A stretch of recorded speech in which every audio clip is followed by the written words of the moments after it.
Okay, you can look at me while we do the interview, right? Okay.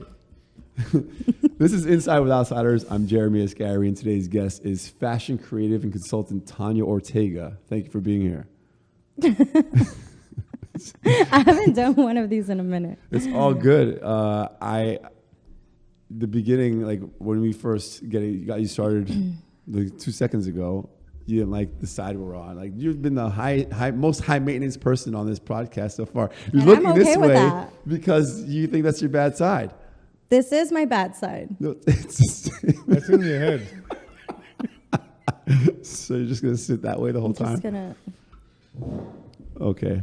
So you came on the first.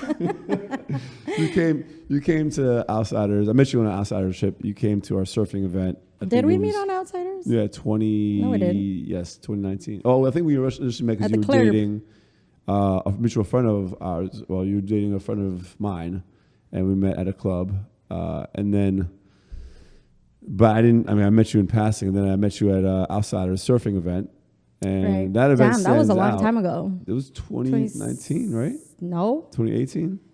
It was 2019. no, it wasn't 2019. It must have been Whatever. 2018, I think.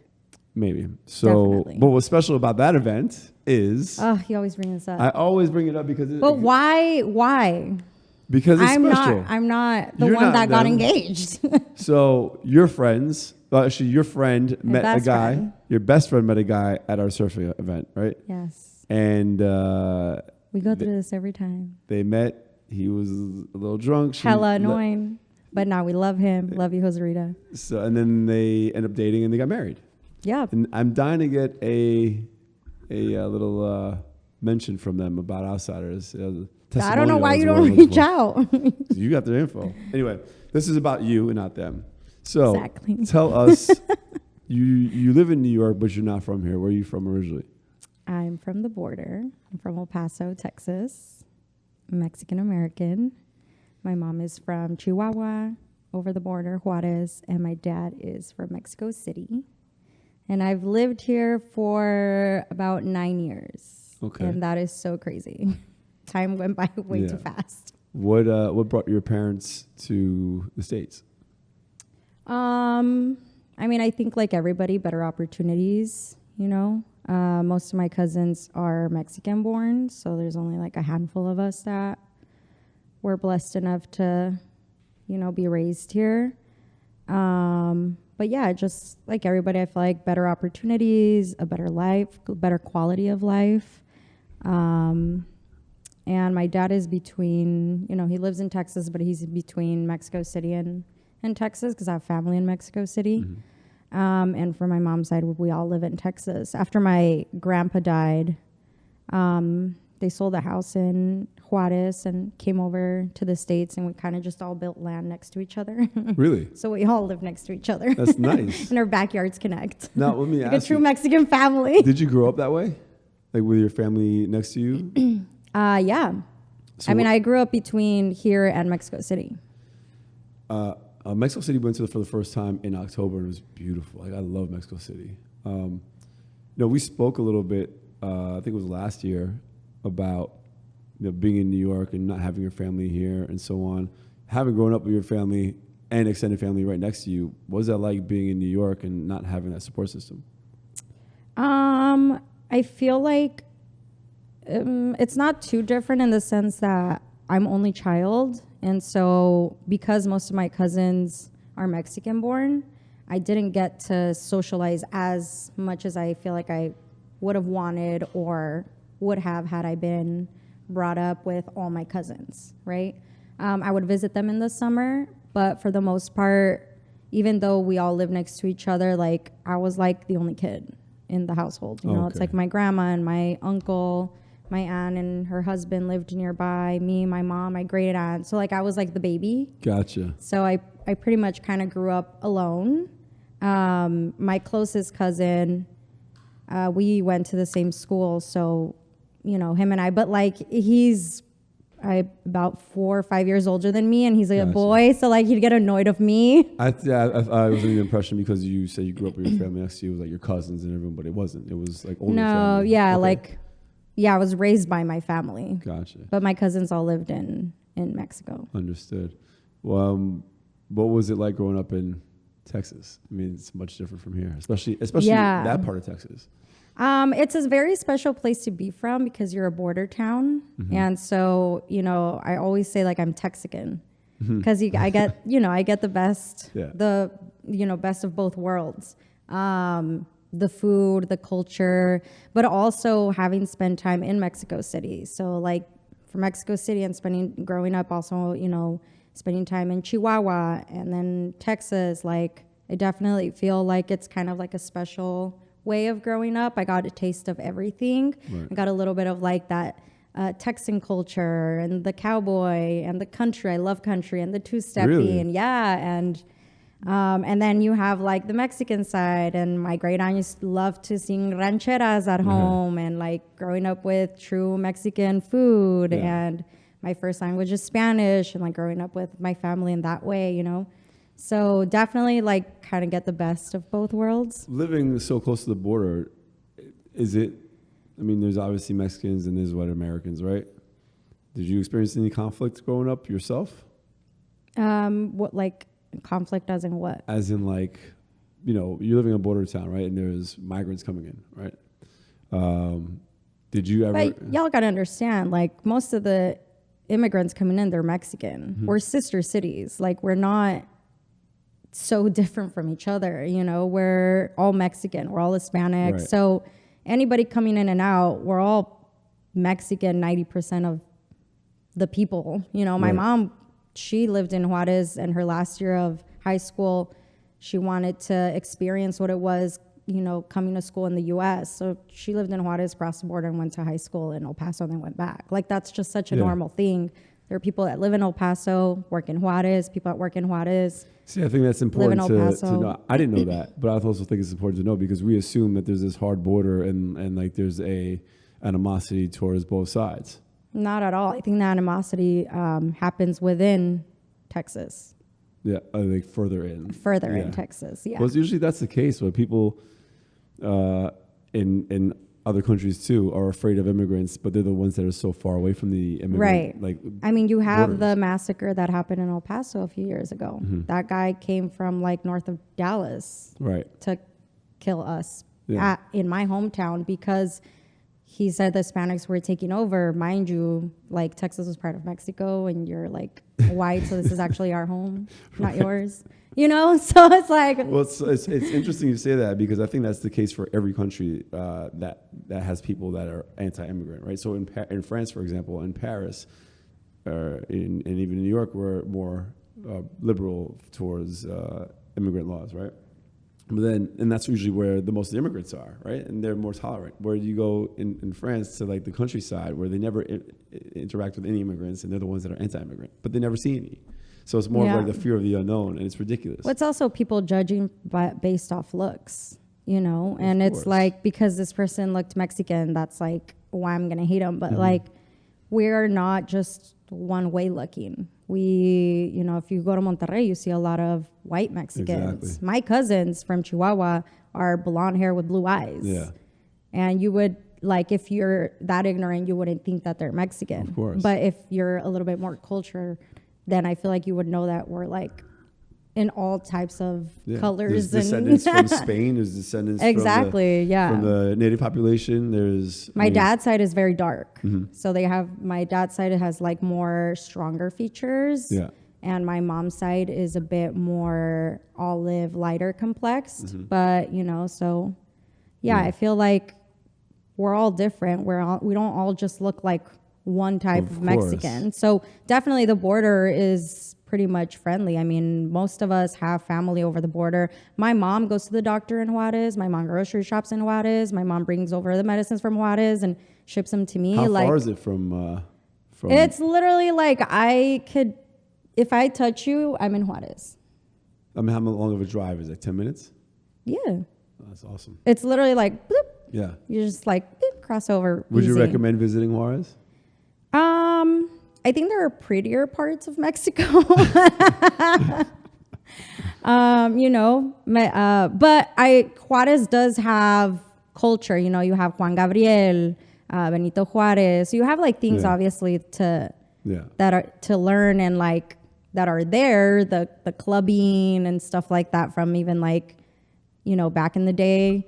Yeah. But I mean, for me, it's not like I would go chill in Juarez. Like I feel like if I'm going to Juarez, I'm going for like family things, like grocery shopping and running errands, and then coming back over, doing things. When did you know you want to get into fashion? Like, did you always know as a kid?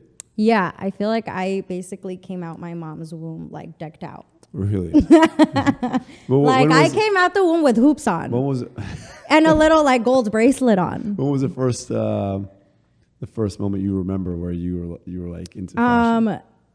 My like most core memory is making keychains with my mom, like sewing keychains. Like I would make like a little keychain, I would sew buttons, and it was basically because my mom used to make my clothes. Yeah. So I would go with her to like Hobby Lobby or Walmart, and we'd buy fabric, and she'd buy like the Alice McCall patterns, and I'd watch her on the table cutting up patterns. And I have a lot of pictures of like all my clothes is pretty much homemade, like my mom's sewing it and making it. So I'd sit next to her and sew up, buttons on keychains, and I'd sew little pillows for her. And I kind of watched her stitch and cut patterns and stuff like that. And then my mom's always been a very, like, always dressed up, always looking her best, and so I basically grew up with magazines and knowing makeup. Right. And so definitely something that was like already instilled. Yeah. In me since I was without me even knowing, I feel like, So when did you think you could make a living from this, or when did you decide that you were going to study this? Did you go to school for this? Yeah, I went to school for fashion design. At the time, I thought I wanted to be a designer. I don't think I really knew what a stylist was. I knew that like there were people that were putting things together for VIP. At the time, like the biggest... This was when you're still in Texas? Yeah. Okay. Was like Rachel Zoe, who had her own show. Mary Kay and Ashley for sure. Rachel Zoe is one of like the first, I feel like, televised and stylist made celebrity person, I feel like. And I remember being so obsessed with that show, and then kind of being like, oh, there's like this kind of other side of the industry. But it wasn't really tapped in, like there wasn't really a how to become a stylist. Well, it's the only things that we know how to become are traditional jobs, right? Well, there was either you're a fashion designer, a fashion buyer kind of deal. There really wasn't like, people didn't really knew what a stylist was. Mm-hmm. Like now you think styling, all of a sudden everybody's a stylist. Right. But if you think about before, like, that was just such a low-key job. So how did you, when did you start studying fashion? In high school? Like, did you take electives? I did. One of my electives in high school was sewing. Okay. Which is, I fucking loved it. Really? Nobody liked it. I was in there making pillows and quilts. I was like, I was bringing them shits home. Like, well, I guess you realized you wanted to do it, but when did you realize you were good at that? I always knew I was good at it. Okay. Like I always knew I was good at it. Like even since middle school. So it's a knowing, you just knew. I just knew. It was like in my bones. Like It was like I knew it was engraved in my DNA. Like that's how deep that. So when did you make your first outfit or first piece of clothing? I think my first, aside from like pillows and blankets that I made, my first piece that I like made, helped design and conceptualize to life was my prom dress. You made your prom dress? I didn't make it like hand, right? But I designed it. I went and got the fabric. I chose all the blings and everything. We sketched it out, and then we had a tailor make it. Me and my mom. Okay, was she in creative arts somehow? So my mom comes from an elite society in Juarez, and called El Club de Leones. And I have pictures, and my mom, they used to have... What is this club? It's like a elite social club. Okay. Of like high-class people. So it's like a country club of sorts. Yeah, okay. Something like that. Yeah. And my grandpa was a very known lawyer in Mexico. Okay. And because of that, they had some kind of status. and my mom was part of this social club, and they would have balls, and my mom would make her own dresses. Okay. So you get it from your mama. Literally get it from my mom. Right. And you know my mom, she's hella. So I literally get everything from my mom, my physical and my personality from my mom. Really? What aspect of you is your dad's, you think? Oh, wow. That good, huh? You know what? I think my character, like my determination and my athleticism, for sure, I get it from my dad. Yeah, what sports do you play? I did, gymnastics for a very long time, like hardcore. But I grew up as a tomboy, and I definitely get all that from my dad. That's interesting. You grew up as a tomboy, but you were into fashion at the same time, which normally people Not really, think is because gymnastics was kind of like a tomboyish sport. Was it? Yeah, 1,000%. I mean, I'd imagine tomboy sports more like the traditional four main sports in the U.S., right? Not necessarily gymnastics. Gymnastics, in my eyes, is something... Gymnastics, cheerleading is more girly than gymnastics. No, I understand that, but still, gymnastics is not a sport that most men get into. Yeah, there it is. Maybe not. Maybe, I don't know. I mean, you have Paul Hamm, John Hamm. Like, these are Olympic medalists. Everybody knows. No, I understand that. I guess it's not... Nastia Liukin's dad. The mainstream pop culture sports aren't necessarily gymnastics, you know? For men? Yeah. I mean, there's... Or maybe I feel like I grew up in the gymnastics culture, so I definitely saw a lot of men. Right. Like I remember being in middle school and like dating boys that were in gymnastics. That's probably... on the gymnastics team. I was in basketball and soccer, right. So that's not my world. You were more like on a mainstream sport. Exactly what I'm trying to say. I'm say for like 5 minutes. And I'm like, no. Exactly. Thanks for cooperating. So you made your prom dress. It's a big deal, right, for a high school girl? And the reason why I did that was because I remember flying to Dallas and going to like one of their biggest malls with my mom and my dad, and I couldn't find a prom dress that was different. You literally flew to Dallas for a prom dress? Yes. Okay. I did not want to have the same prom dress as everybody else. Like, one thing about me is I hate having the same thing as other people. Like, that's just who I am. Yeah. And I remember going to the stores in El Paso, and like there was just nothing that I saw that felt like me. And then I went to Dallas, and I remember falling in love with one prom dress. And there was just too many copies of it. And I remember thinking to myself, like, I will literally die if I go to prom and somebody else has my dress. Right. And also the coloring and the pattern of it, I liked it, but I didn't love it. And it was the closest thing that I could find that I was like happy with within my like budget that my dad had put for me. So I remember thinking to myself, you know what, screw this. Like, maybe this is a fun project to just do myself. Yeah. And I came back to El Paso, and my mom and I sketched out what I wanted. My mom helped me define that. And then we went to go get fabric, and I created my own dress, and I honestly am like the happiest that I had my own, and I think I still have it. My mom has it at home. So from there, that's when you were still determined to become a designer yourself, right? Yes. And you went to school in Texas for fashion? Yeah, I went to community college. And you got your fashion degree from community college in Texas? My what? Fashion degree from community. I didn't graduate. You didn't graduate. So what'd you do? Like, what was the path to where you were at now as far as education I mean, goes? I went to college for it. I spent like 3 years. I had 2 semesters left. And the only reason why I didn't finish was because the opportunity that presented itself in New York, I couldn't pass up. And does your industry require a college degree?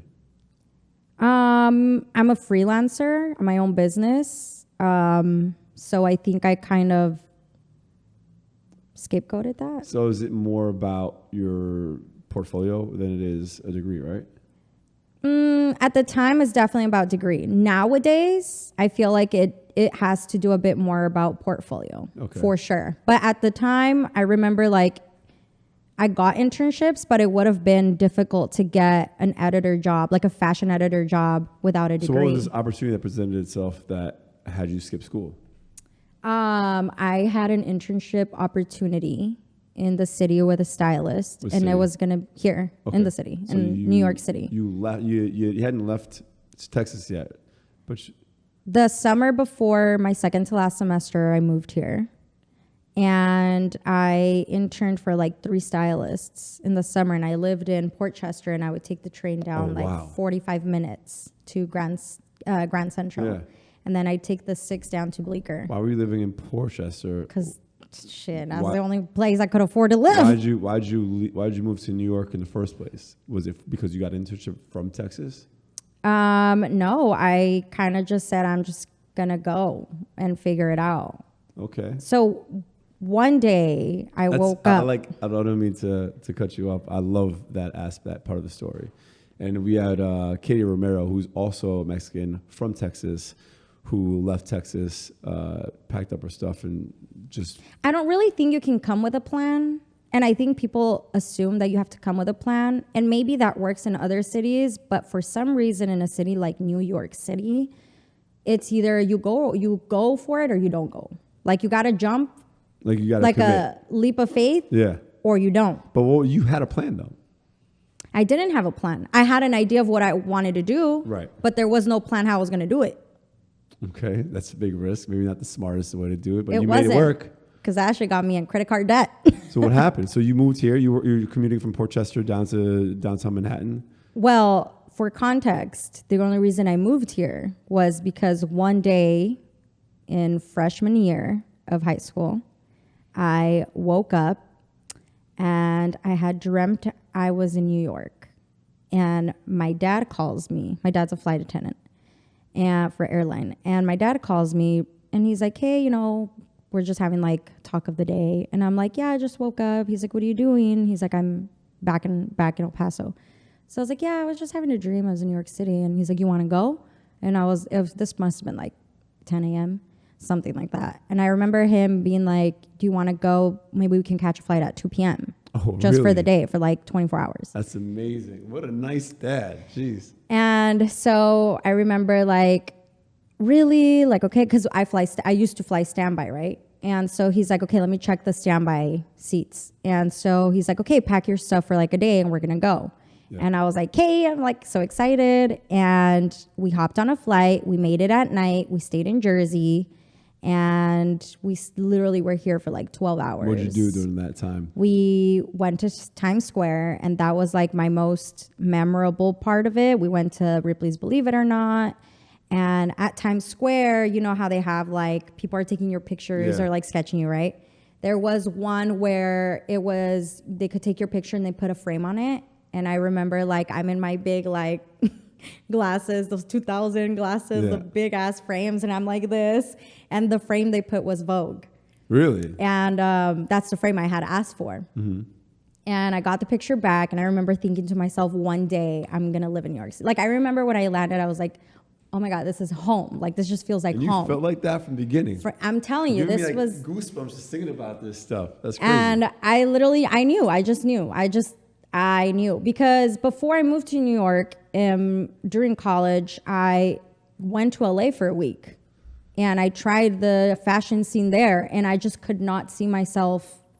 I just couldn't identify myself with that demographic. Right. Like I just couldn't see myself there. So you do this day trip with your dad. You realize it's home. This is when I was 14, 15. Yeah, right. And then you go back home. You do the whole school thing. And you didn't have an internship lined up when you left Texas, right? You just go to New York and find one online or something? What'd you do? Yeah, because now that I look back on it, I understand. But like I probably applied for like 150 internships. Oh, wow. And nobody was getting back to me. Everybody was asking me, where do you live? Like, and I'm like, well, I would do I'm willing to relocate for the internship, but like nobody wants to have that responsibility of like this person to relocate that I'm not even going to pay to do this internship. At the time, I didn't understand because I'm like, I'm telling you I could relocate. Right. Now I understand because now I have girls that reach out to me for internships that are willing to relocate. And now I'm like, now I get it. Yeah. I don't want that responsibility, Right. But anywho, I was like, okay, I guess I'm just going to have to go. Yeah. So before I came for the summer, I used to come during Fashion Week and just seek out people for internships. And I did internships with PR and I would meet people that way and they'd be like, oh, well, we're having Fashion Week. And I didn't tell them I didn't live here. So I would come for like 4 or 5 days at a time. And I used to stay with Alexa. Okay, yeah. And her and I were like scooted together in her little like Chinatown Alexa's apartment. the one that got married when she met a guy in Outsiders. Yes. Just a reminder. My bestie. And so I would come like for a weekend or something. And then I met a girl who was an assistant to a makeup artist, or she did makeup. And no, she did makeup on this one shoot.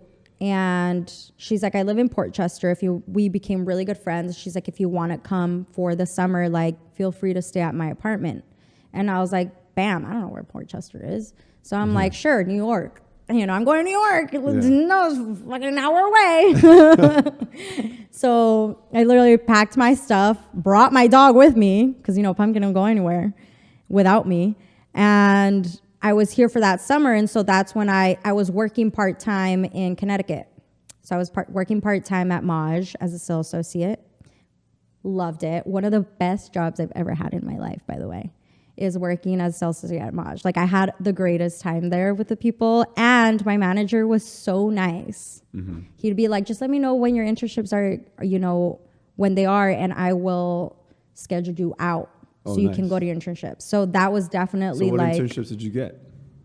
So I got an notable ones that you were like the first few. The first few, I don't remember my first one. I don't remember her name anymore, but she did like commercial stuff like Target, Gap. Yeah. Like, she was a stylist. She was a stylist, but more like normal. Yeah. Like commercials, not really high fashion. Yeah. So I remember doing that first, and then I got an internship with Katie Mossman, who was Giselle Bundchen's stylist for like the longest time. Mm-hmm. Katie Mossman is icon. Gotcha. So you got a big break there. Yes and no, because I never met her. I was an intern. Like, we were in the studio. She wasn't coming to the studio. Right. But like, I was part of it. I was picking up the clothes, packing up the clothes, organizing the clothes, returning the clothes, you know. Yeah. I mostly worked with her assistants at the time. I made friends. That a pivotal moment for you? Pivotal. I'm not really sure I would say pivotal. I definitely learned a lot, and I learned a little bit the ugly side of the industry, definitely. So I was definitely like, whoa, okay. I saw things, I was treated a certain way, and I remember kind of feeling like I left feeling weird. I remember that. So, but that was my first like, what do you mean? Strong fashion encounter. You left feeling weird. They were just like so mean. Like bad girl fashion mean type of situation? Yeah, okay. Bad girl fashion mean, and I was also, I feel like, asked to do tasks that they knew I would fail at. So like setting me up for failure. Gotcha. So it was definitely that. And so, you know, I'm green, like I'm new to this. So I was definitely left feeling a type of way, which sucked because I really love the stylist, and like, I know she's not like that, but her team was. And then after that, I got an internship with this stylist, Bettina Batti, who did a lot of stuff for like Refinery 29 and Wonderland Mag, Rush Magazine, and I loved it. Like, that for me was a bit more of a pivotal moment. Like, she really kind of took me under her wing at that time and was like, I was like on a smaller scale of fashion because we were working not really with high-end brands. I was working more with like contemporary brands. So like anything that would be like J. Crew, Theory, Alice and Olivia, more contemporary brands. Details that like you want to dive into because it's your world. But people got to know what contemporary brand is, because I'd be wearing a high fashion brand and it'd be like Veronica Beard, and I'm like, that's stuff that's like super specific, which is good for your business for sure. But I kind of want to focus more on you.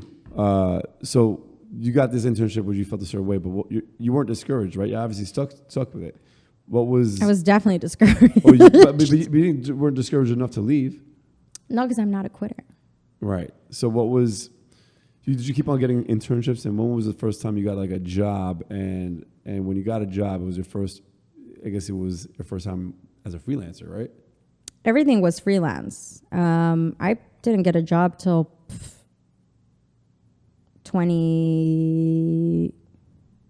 How long 2016 So, like, was like I was actually getting paid for something. How long? Wow. So how long did you go without getting I paid? started in 2014. So you went 3 years without getting paid from styling. Yep. So you were doing retail instead, right? I was doing retail, and then when I moved to the city, I was bartending. Which is a great way to make money, and especially when you're trying to do something. Yeah, I got fired like 3 times Why? because I was always late. Okay. But in my defense, like I didn't know the city that well. Like I was getting lost all the time, Right, and I was choosing places to live that were so far. But you did it for 3 years, right? Yeah, it sucked ass. I mean, yeah, because it's not what you wanted to do, but it made you a living. Maybe you're able to. Those hours allow you to do other stuff. Yeah. I mean, you don't sleep much, but you get to do other stuff. I met somebody. Well, I had a friend who had a friend. Okay, so I had a friend from El Paso who had a friend that was also from El Paso that lived in New York City that worked for, at the time it was called style.com. Now it's voguerunway.com. At the time it was style.com. She's a journalist and she worked there. What's her name? Hillary? Not Hillary Shepherd, is it? Yes. Is it? Hillary Shepherd. Oh my Hillary. God. That's my girl. I didn't realize you guys knew each other. And also, I'm spacing. I'm good friends with the sports reporter friend from Texas, Liz Gonzalez. Liz, yes. Oh my God, I haven't seen her in ages. Yeah, me neither. She used to live near me in Chelsea. Yeah. Exactly. So Hillary worked at style.com and she had heard my friend from El Paso connected us and she knew I was looking for an internship. And so she connected me with a stylist she knew in the office. And that was my first big internship because it was Vogue Japan. Oh, that's huge. Yeah. Like, for those who don't know fashion, Vogue is like the pinnacle of Fashion. like Editorial. fashion Editorial. magazines and stuff. Yeah, editorial. Exactly. So that's amazing. That was your first gig, like your first real. Yeah. That's I mean, amazing. this was 2015. Yeah. I had just actually moved to Brooklyn, like actually moved to New York. And with that week that I moved to New York, I had the interview with one of the assistants from the editor at large at Vogue Japan with my mom. My mom waited for me outside. And then the special thing about that was, I didn't know who the assistant was to. Like, Oh yeah, I see what you're saying. Yeah, you know what I mean? Who they were working for. Right. Yeah. And I give context to this because this is just such a supernatural way of like God working in my life, and me not knowing, me just wanting something so bad and hard, and just the way that life worked out. When I was in high school, in freshman year, I believe, I used to watch Gossip Girl, and I remember thinking like, damn, like, that's the life I want. Like, I want to live in New York City. I want to be dressed up. I want to walk those streets. I feel like that's like the typical generic life. That and like Sex and the City, what girls in fashion. I didn't understand Sex and the City yet, so definitely was not watching that. But I was watching Gossip Girl, and just the feeling of New York's energy, and thinking. And I used to follow this huge, iconic stylist, Giovanna Battaglia. And I knew she was the senior fashion editor of Vogue Japan. Mm-hmm. I remember one night being like praying and being like, God, I don't know how to get to her, but like, how can I get to her? Like, how does this little girl from El Paso in her bedroom get to this person here that's huge from Milan? Like, I don't know how. Yeah. And it so happened that the girl that I interviewed for was the assistant to Giovanna Battaglia. Wow. Literally, I had no clue. Like, I had no clue. Yeah, I barely knew the assistant's name. I didn't even know who I was going to interview with. Yeah. And we met at, I believe, the Mercer Hotel. Mm-hmm. And when she told me who she worked with, I almost fainted. Like, I genuinely almost fainted. You kept it together? I kept it together. Nice. Like, I kept my cool, and I was like, okay, amazing. And when you walked out, and then when I walked on, and we started jumping up and down, and we were hugging. My mom was crying, and I was crying, and I was like, what the heck? Mind you, I had just had this prayer, like, thought and talk with God, like, 2-3 years prior. Like, this wasn't even, like, months ago, you know? So That's beautiful. that was a very special moment for me. And so I knew that I couldn't mess this up. Right. And that was a reason why I didn't go back to college, because I was like, this all just happened. And during my like fall break, like I need to continue this internship because this doesn't happen not like on a daily basis, you know? But you also have the drive to make it happen, right? It's not like... Right. Yeah. Which is why I think things happen to us in life. When you work hard, when you plant seeds, eventually There's a that street blooms. artist who writes, dream until it's your reality. I'm like, I hate that. You know, you can't dream till it's your reality. Dream, work for it, and then it becomes right? your reality. And I was like, people who like post that, I'm like, guys, Like just dream it. No, Yeah. you definitely have to like work for it. But I feel like sometimes, and even now, because now I have bigger dreams, right? The dreams that I had then I've accomplished. Yeah. Now I have bigger dreams. And sometimes I think we fall into like, we dream about something, we don't know how to work for the dream. But I think just figuring out the ways to make the dream come true is working towards the dream. And eventually you'll hit a door that's going to open. But it's not easy. I mean, it's right. even my career has taken me 9 years. So which is not a long time, if you think it about it. feels like a long time. It feels like Outsiders is brand new. I've been doing it for 7 years now. It's crazy. That feels like a long time. Looking back, yeah, but Because so you've been doing Outsiders for 7 years, but you put work in before that to make it. Right. So it feels like a longer time, because even though I've just been doing it for 9 years, I wanted this since I was in middle school. yeah. So it feels like a long time. And that's amazing. It to just me. barely started. When I meet people who knew what they wanted to do from childhood. Like for me, I didn't know. I didn't know what I wanted to do. As a matter of fact, when I was in college, I first went to be a physical therapist, right? And Which a lot of fashion people actually have degrees in anything that has to do with fashion. right, it's weird. So I didn't know what I really wanted to do. I just knew that I liked people. I was good with people, and I wanted to figure it out from there. And you wanted to help people. Yeah, and my vision was, when somebody asked me my vision was, I think it was my therapist asked me my vision, like, what do you see yourself doing? Because I decided. Wow, when did you start having a therapist? I was 22. Okay. We talked about this. No, we didn't. Not your age. Oh, I didn't tell you my Not age at the yet. time, like that you started a therapist. Because So, I no, feel like was culture 22. that could be taboo. I don't hide from it. I am happy to talk about No, it. I'm not saying that. I'm saying like even getting the help is a little taboo in culture sometimes. Oh, like no, it takes you to just want to be like the black sheep to go get help.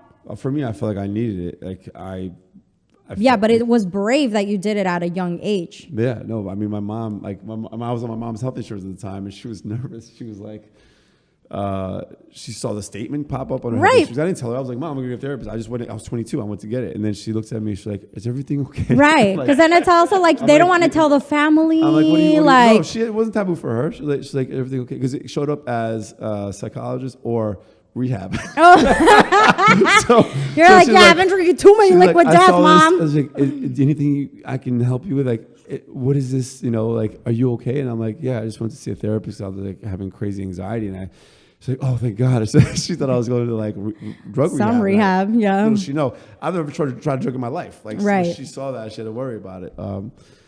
So back to what I brought it up for. My therapist asked me, you know, I realized they want to do physical therapy. I'm like, shit, I don't know what I want to do. She's like, what do you envision yourself doing? I'm like, I don't know, but I see myself being able to create something that others can enjoy and then being appreciated for that. But I don't know what it is. And that was my vision, you know? My dad took me to actually the community college that I ended up going to when I was in middle school to figure out what I was good at.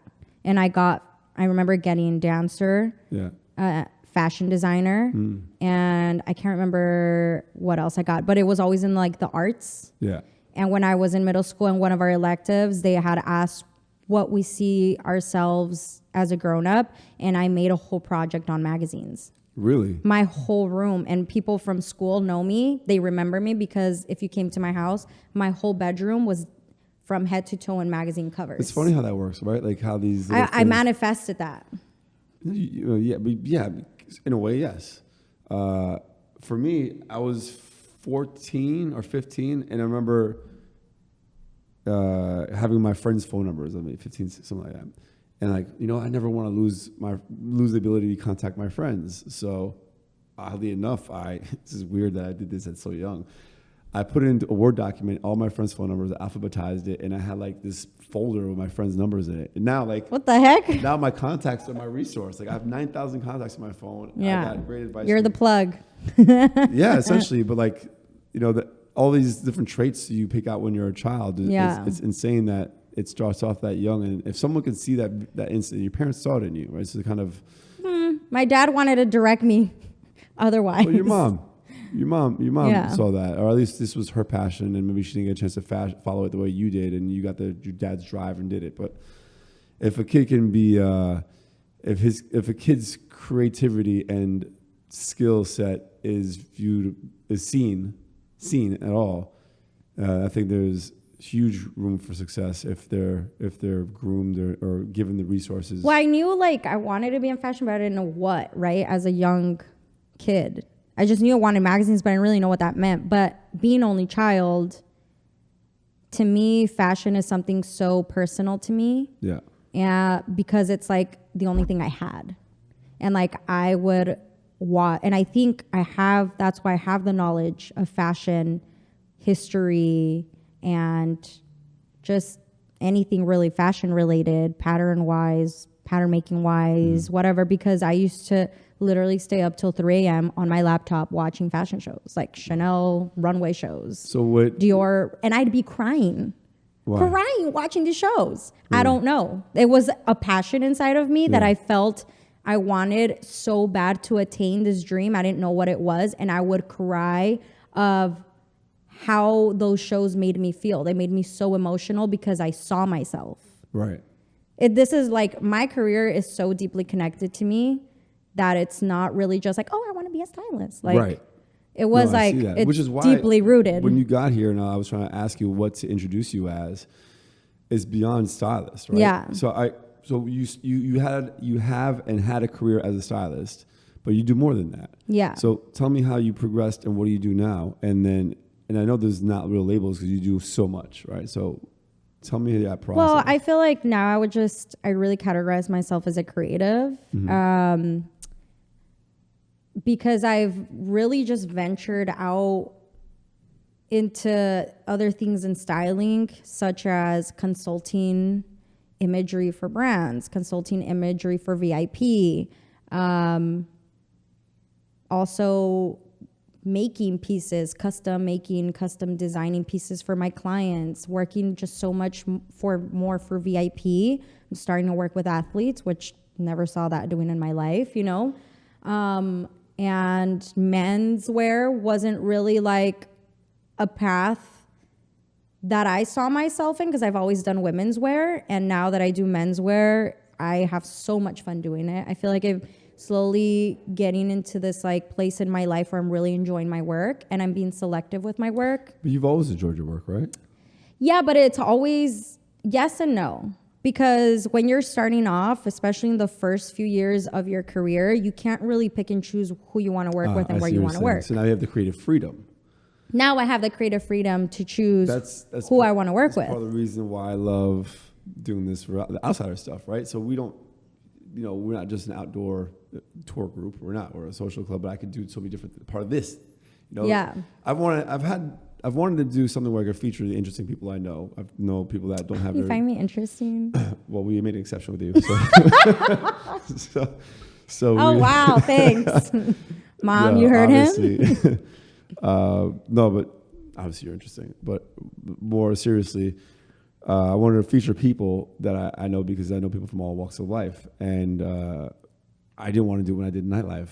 I wanted to do it with a reason behind it, and doing it for outsiders because we're a community, and as we grow and scale, we can lose that community aspect and really become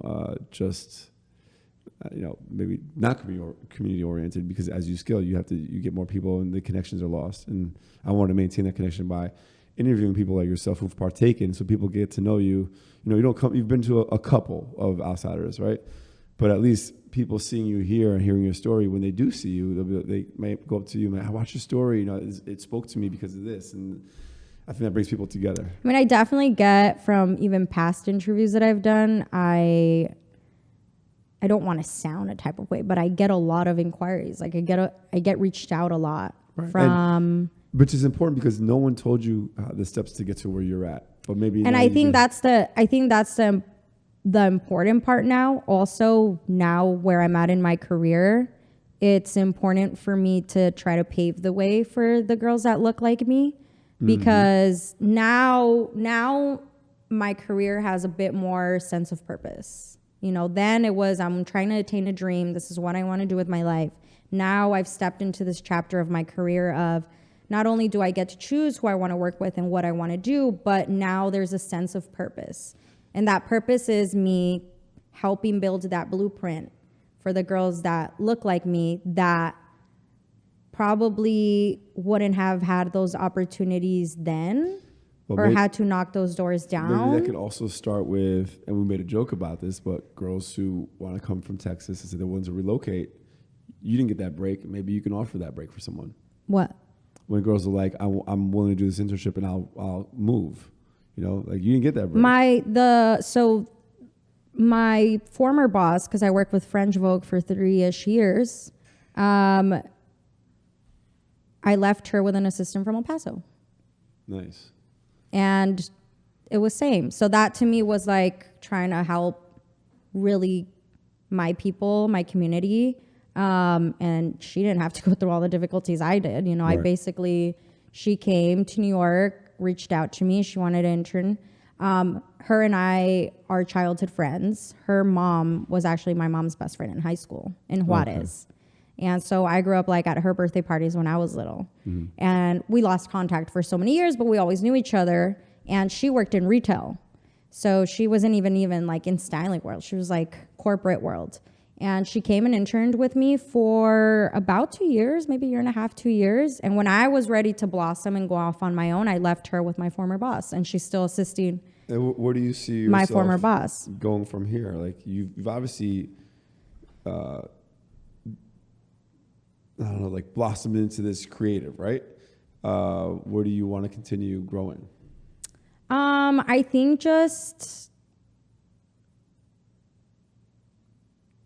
think I'm like right in this next chapter of my life, or like where I'm growing. I'm trying to figure out how to solidify myself more.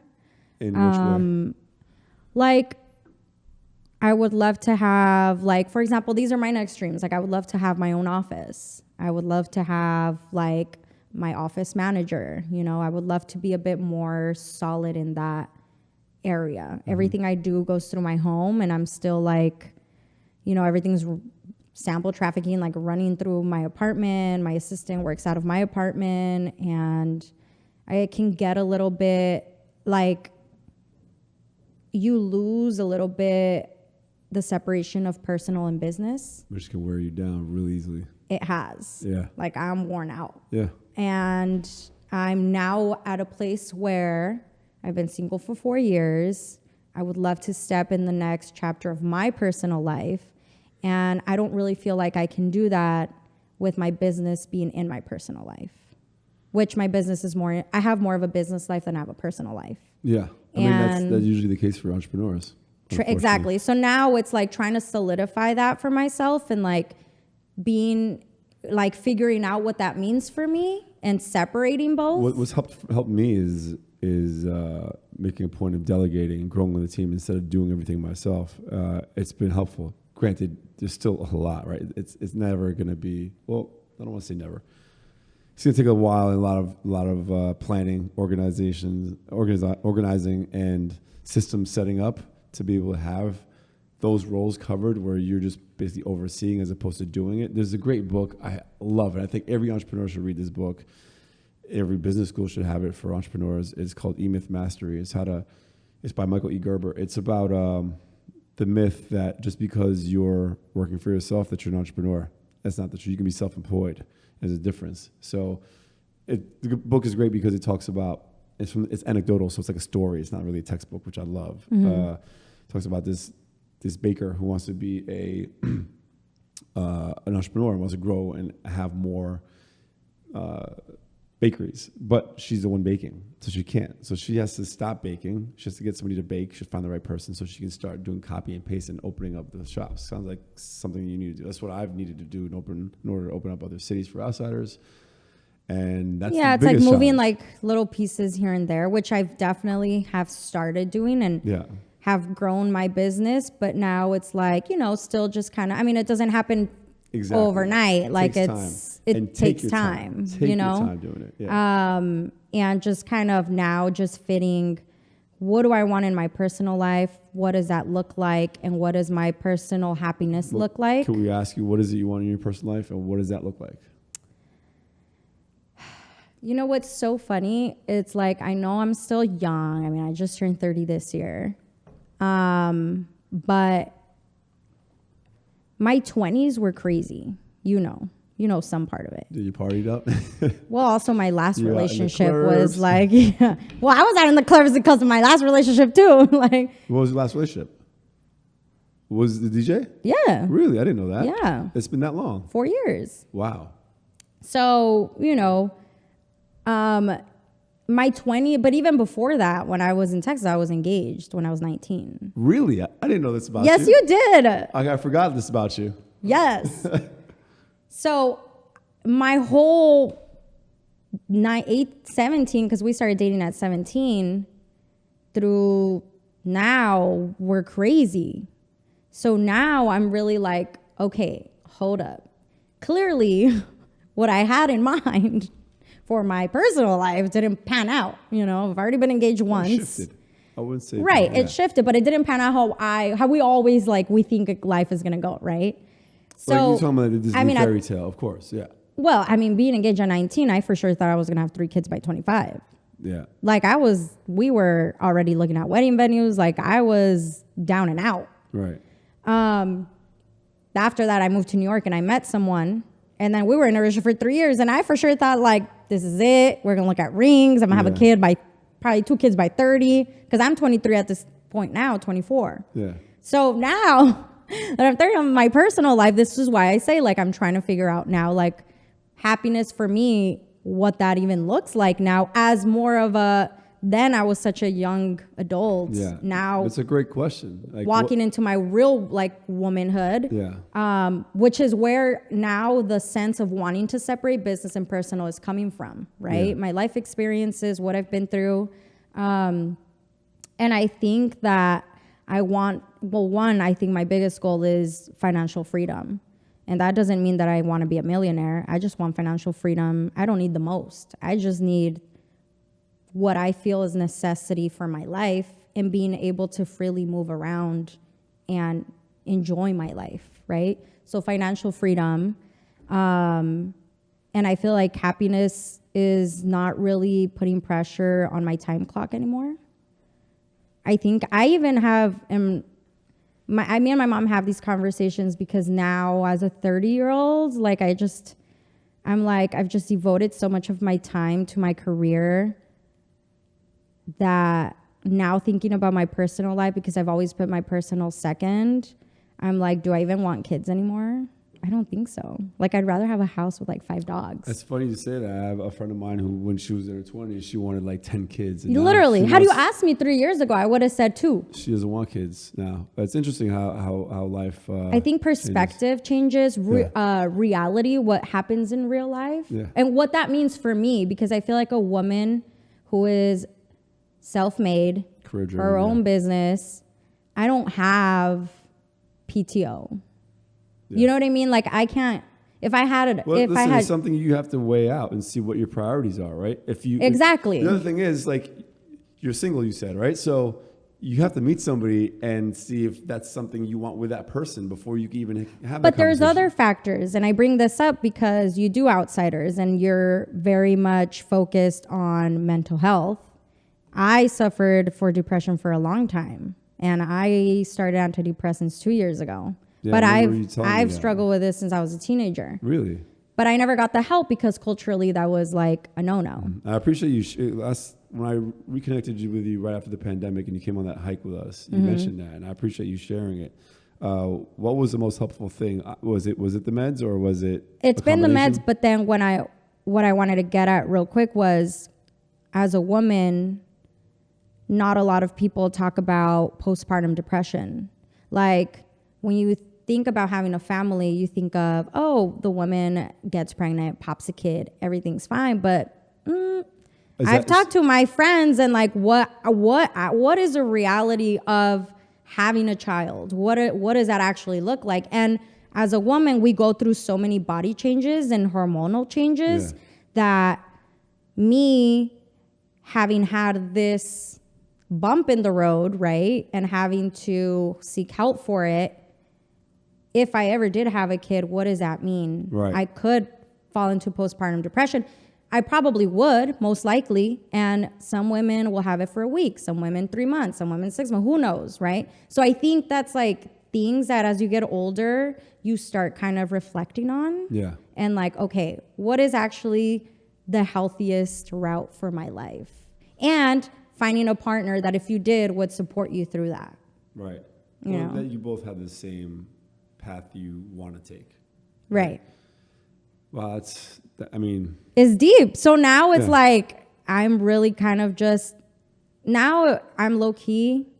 I don't go out much. I've been out the last 2 weeks because I was working so hard for like 3 months straight, including weekends. And the last 2 weeks, I just been like, ah. right. And that's good. You need that. But now I'm just so low key in my life because for me, I'm just trying to figure out what that next step for my career is, and separating business and personal, and being able to succeed in both and take my time in both, Yeah. you know, and not rush them. I applaud you for recognizing that and thinking that deeply about what would make you happy instead of thinking, well, society's standards or the path that's going to make me happy. Well, it's hard though, because there's always like a push and pull with that mindset. And I have to remember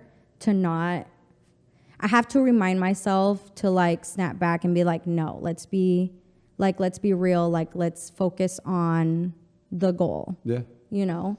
Because even And the finding a goal partner is happiness, right? right. Even finding a partner is hard for women culture. No, because listen, For men too. I'm no, but 44. listen, for women, Yeah. especially culturally, Yeah. as a Mexican, like I can only speak from my experience. We are kind of brought up to depend on the man financially. And it's always like, okay, mija, like find a husband and make sure he has a good job and like make sure you're supported. It goes both and- ways. The men have the pressure to be the ones supporting as well. Exactly, you know? right. So, But I can only speak from a woman's point of view. of course.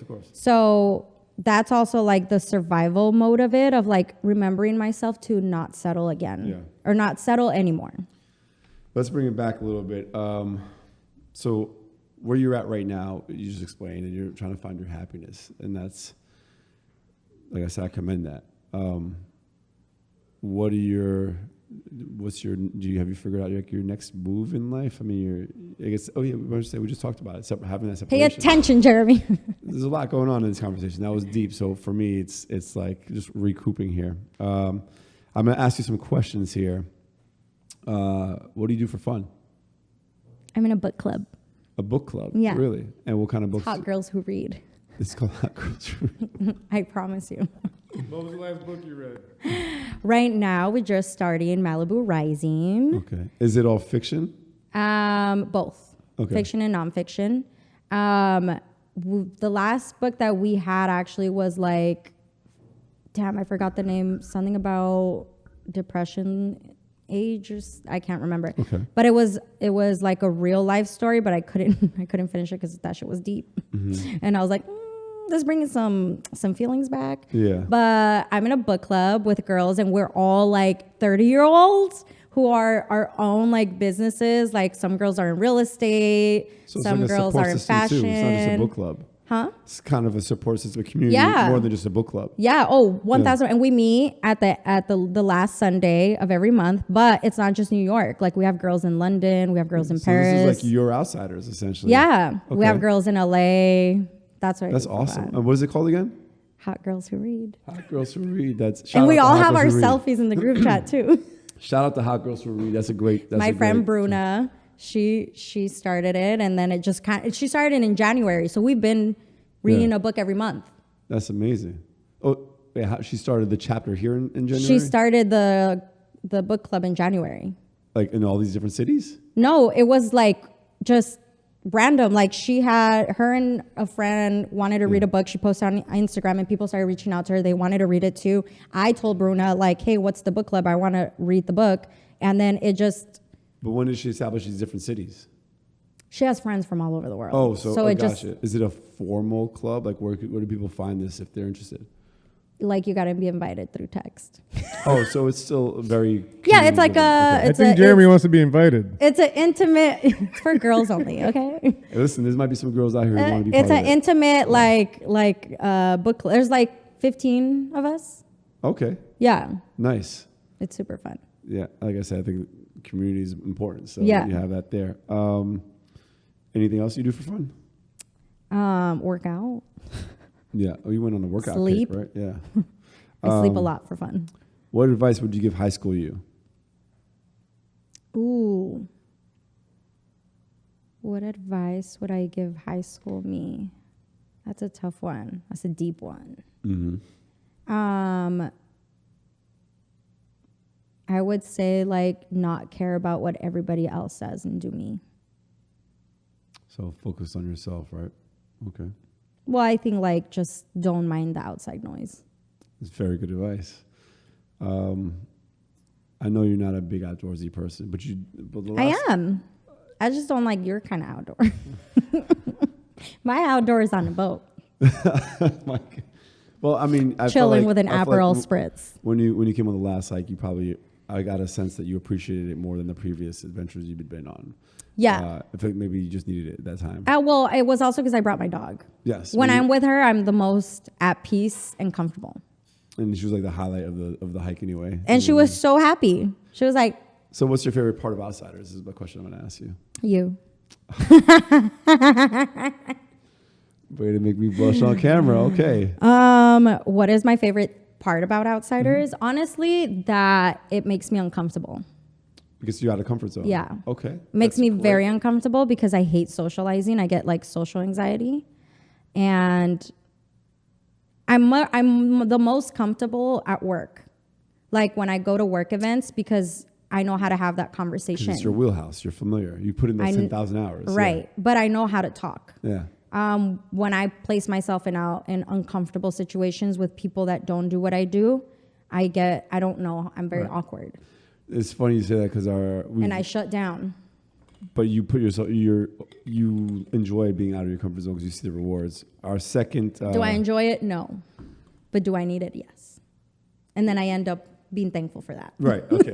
That makes sense. It makes sense. Our second, we launched a blog maybe a month or two ago, and our second blog post was from a friend of mine who's a life coach, and it was get out of your comfort zone. And she explains how she came on a hike with us, and she's not a hiker, and she was nervous, she was scared, she was dreading it, right? And she talks about her experience. At the end of the day, she ended up looking back and loving it. Not because she's an outdoors person, nothing, but she just conquered this right. spirit. Like for some of us, it's like a very difficult thing to accomplish. Mm-hmm. Like it's not that easy to get up and go. Like it especially when you're when you're coming with a group of people that you don't know, such as myself, like it gives me crazy social anxiety. And so it's definitely like when you're done with it, you're like, oh, I can breathe. Yeah. And also, obviously, the activity is fun. Right. The hiking, like the oxygen in the trees. Living in the city, you don't realize like how much you need that until you're there. Yeah. Yeah. Very true. I mean, definitely people feel lighter after they're more grounded. Yeah. Exactly. All right. What is a dream that you've yet to achieve? What is a dream that I've yet to achieve? Buy my apartment. That's a great goal. That's definitely my... Do you want to buy the one you live in currently? No. You want to buy an apartment? I want to buy an apartment, which I did start the process. In New York City? In New York City. 1 bedroom, 2 bedroom studio? 2 bedroom. 2 That's bedroom. like a real New York thing because you don't hear people in Texas saying I need to buy an apartment, right? You know what? I don't want to live in a house. I don't feel safe. Really? Oh, okay, I see, yeah. Like people break in, people can kidnap you. It's like a deep thing for me. Okay. I had a lot of nightmares back at home. Mm-hmm. And since I've lived in an apartment, I'm so at peace. So I would definitely live in an apartment. Okay. And I love having concierge and like a rooftop. And Aperol spritz on a My boat. Aperol spritz. You get the vibe. I mean, out of all of our trips that we do, this is what I want. the Sardinia trip would be right up your alley. Which my friend Jerome Yes, Jerome Lamar came. went. Did he tell you that he knew me? I saw you guys knew each other on social. Oh, Yeah. because I replied to one of his stories Oh, like, he Jeremy. showed it to me. He showed it to me. That's right. Yeah, Yes. so that would be exactly right up your alley. Talk to him about it. Like it was. No, I know. It looked amazing. That was amazing. You had told me about it previously, and I didn't remember. Well, I mean, it's not like I could have gone. I was working, but like I saw, I was like, damn, we that do it looks every amazing. year, so you have another opportunity whenever. Were you guys? decide. Did you guys go on a boat? I don't remember. Yeah, that. we did. Oh, okay. It's part of the itinerary. Okay, maybe I will go. Exactly. You have, and there's Aperol spritz as well. What is your most embarrassing moment Like of what? of life? My most embarrassing moment Yeah. of life. Yeah, the one that sticks out, like one that you can that you think of. I have embarrassing moments every day. Let me give you some examples. Like, So we've had people come up with some really good ones. The best ones, in my opinion, I think Ken Tanaka. I used to say Javier's a lot, but Ken Tanaka is great. Ken Tanaka is a good friend of mine. He's super outdoorsy, athletic. He's been in that life, but his most embarrassing moment was he ran the New York City Marathon while he had food poisoning. So every mile marker he had to I was take a throwing shit. up. Oh, taking a shit. So what was it? And it took him 8 hours and 27 shits, and he finished the race. Exactly. I wouldn't say that's an embarrassing moment. I say that's the Yes. most unfortunate moment. Another of- one Where is- was he taking these shits? And the porta potties. Exactly. Oh Lord. The another one was Javier, who was in high school and I believe it was Connecticut, Atlanta. He was taking the public transit buses to school. He gets on the bus with snap-off pants. The bus catches the bottom of the pants. No. He gets up on the bus, rips his pants off. He's standing That's in tidy whities tragic. in front of everybody on this public bus. A tragedy. Tragedy. What's your most embarrassing moment?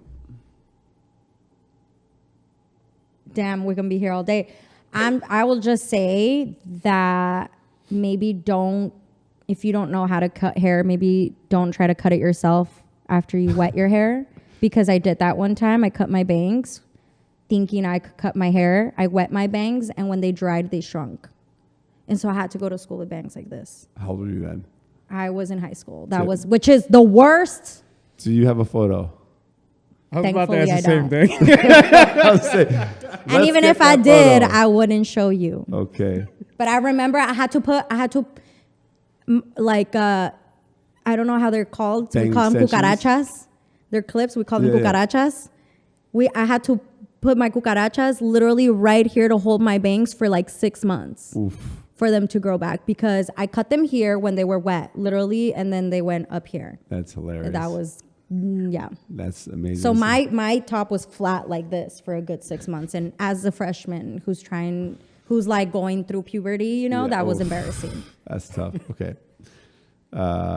What have I not asked you that you want to share? Is there anything that you want to share with the audience?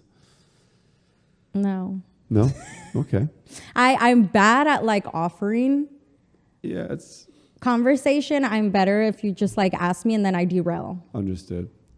All right, so then that brings us to our last segment, which is a series of 5 rapid fire questions. I threw in an extra one. I feel like for I'm you. on Hot Wings.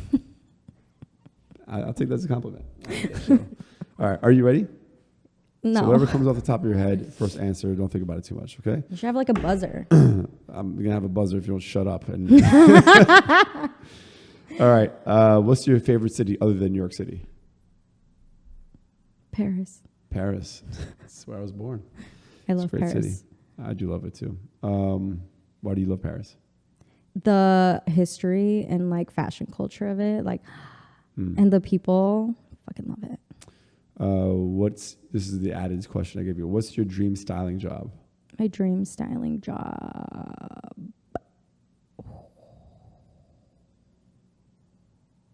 Well, there's a lot. First, the one that comes to the top of your head. You don't know the damn rules of this game. My God. This is very hard for me because I don't It's know. the first thing. Stop thinking. First thing. You're so annoying. Jesus. Jesus. My dream styling job. You've done it already, I'm assuming. Right? I feel like I've done so Okay. many things. Like I've. Cool. Next question. If you could do any other profession, what would it be? Ooh. If I could do any other profession, would it be TikTok? TikTok. Maybe a teacher. That's an interesting response. Yeah. Why teacher? And what I kind love of teacher? to teach. What kind of teacher would you be? Like an elementary school teacher, high school teacher, a specific subject? I have no clue. Just a teacher. But I feel like I like to teach. Okay. Maybe I'd be a fashion teacher. Okay. Which you can be. Yeah. Good answer. What's your vice? But I don't know. I could get like a New York City apartment doing that. No. Okay. Next question. What's your vice? What's who? Your vice. What does that mean? Vice is like your weakness. Like some people, their vice is like drugs or sugar or, it could be anything. TV. Boats and spritzers. Yeah, boats and spritzers. Yeah. What's your vice? It's like something I like to do a lot. Something that you. My weakness. Yeah, that you like. If you have an addiction to something. Men? Just kidding. I don't know. That could be an answer. No, because I'm really bad at these rapid fire questions are not easy answerable rapid fire questions. Because you're not following the rules. Have other people answered fast? Yes. How? And if they take a second, they actually end up giving me an answer. You know what it is I think deep. I can't think super like on the. What's your greatest fear? That one I gotta answer. My greatest fear is dying in pain. Okay. Yeah. I'm not scared to die.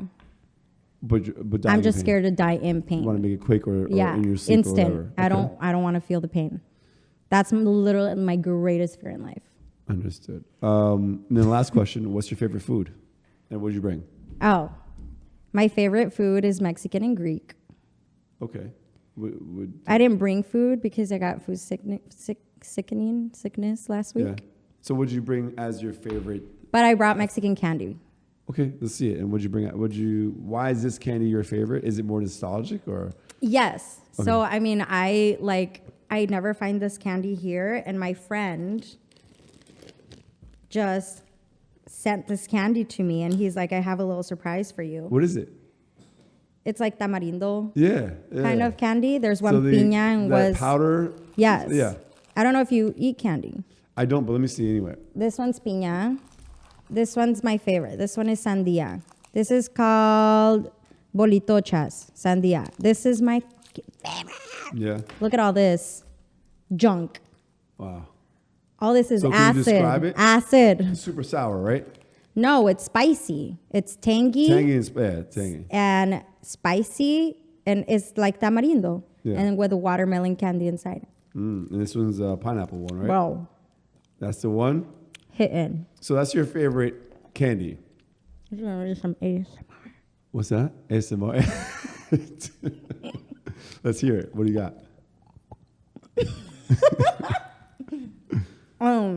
Closer to the mic. These you can also have in paletas, What's that mean? in popsicles, but popsicles is ice cream, no?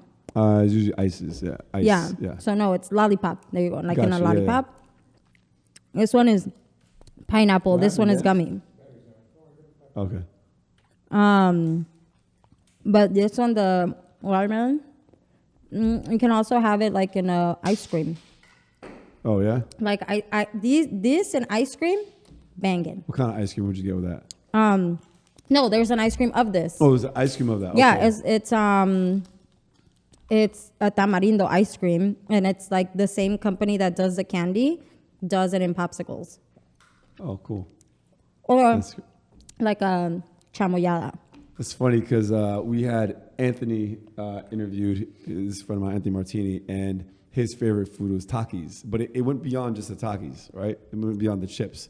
He got so obsessed with that powder that he researched where he can get it. He found this woman that makes the powder, and he started... Actually, it's an old lady in Mexico. Yeah. She makes all the flavors for I'm that, sure. like any type of thing that you I looking mean, all for. these candies are Mexican candies, like I'm sure. But even like cereals and stuff. Yeah, right? no, yeah, like Fruit Loop, the dusting for Yeah. Fruit Loop, stuff like that, like every single thing. Oh So my God, amazing. So She he would found remake it. this. Where's this lady? I And he need his started putting it on number. popcorn, on like anything he can find. I'll ask him for this. That's info. actually how I eat popcorn. We put the tajin Yeah. and then Valentina and then lime. Oof, that's so good. That's so good. And we potato chips on the lime Lay's. Lemon. You put it in the bag, Valentina? right? I've had that before. It's good. Oh, Darnell did that. Yes, that's right. Darnell did do that on the show. That was his favorite food on the Yeah, show. yeah, right? But also what we do is get a bag of, this is not going to be pretty, a bag of hot Cheetos, Yeah. nacho I've seen that, cheese, yeah. beans, onions. What else can you put? Jalapenos, and you, Yeah. with a fork, Yeah. eat that. That's That's probably why we're immune to a lot of things, Mexicans. I never get like sick. Like this last week that I got food sickness was like unreal yeah. because nothing ever affects me.